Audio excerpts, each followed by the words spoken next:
Assalomu alaykum. Menga mana swashni apparat keldi. Jasic Arc 350. Mana krishkasi bu. Xullas 380 apparat. Bu kompressorni уже tozalab tashladim. Полностью. Nagarlar qoldi, yopishib qo'ygan. Xullas problemasi nima? Keldi, swashni apparatni ko'tarib, xullas paqillab tutab ketdi deydi. Lekin hammasini tekshiryapman, hammasi sog' ekan. Shunaqa gap. Tranzitorlari ham, diodi ham, boshqasi ham hammasi sog'. Bitta kuygan narsani o'zi ham ko'rinmayapti. Xullas.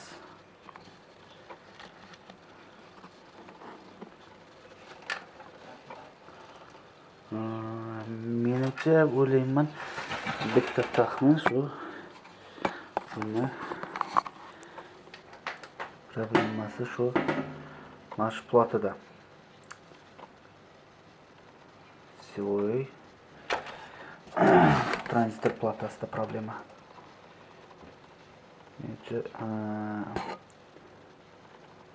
Дорожка правой bergan bo'lsa kerak bir-biriga.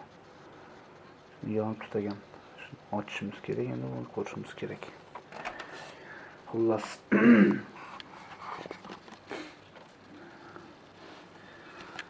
Blok bitaniya oddiy transformatorning blok bitaniya bo'yicha boshqariladi. Bu plus tomoni bor, minus tomoni bor. Plus tomoni setdagi pamexni o'tkazavermaydi bu yoqqa. Birinchi plusi, ikkinchi plusi bunda past напряжение yoqilmaydi apparat 220 da. Xullas. Minus tomoni esa bu stabilniy напряжение yo'q bunda. Shunga iloji yo'q, bu yerda esa shunga stabilitronlar qo'yiladi. Plus 15 volt, minus 15 volt, keyin esa plus 5 volt displeyga boshqa narsaga. Xullas.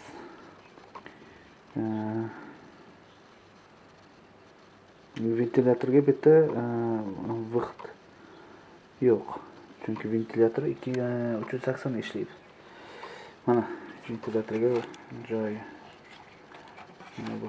Mana 380 ga ishlaydi ventilyator. Yoki 220 ga ham ishlaydi. Lekin olib qarasa bu 220 ga ventilyator ishlaydi sababi mana yerda 3 ta kirib chiqishi. 0 va 220 380. Aslida kirishi shu 0.380 220 navbat chiqadi bu yerdan. Sredniy точка orqali. Bu chiqib, bu ventilyatorga ketadi. Shu ventilyator ishlash uchun.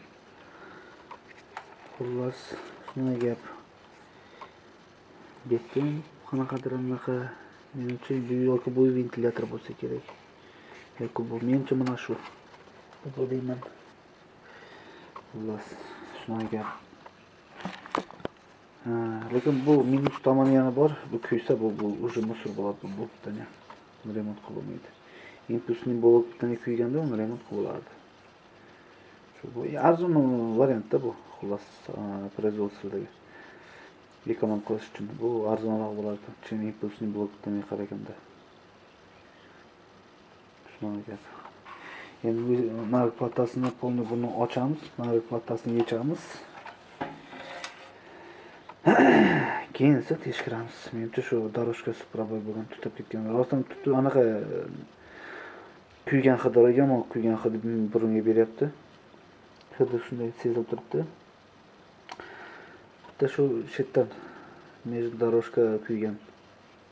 Bir-biriga proboy bo'lib. Kuygan bo'lsa yonib ketgan, demak uni vastant qilish kerak.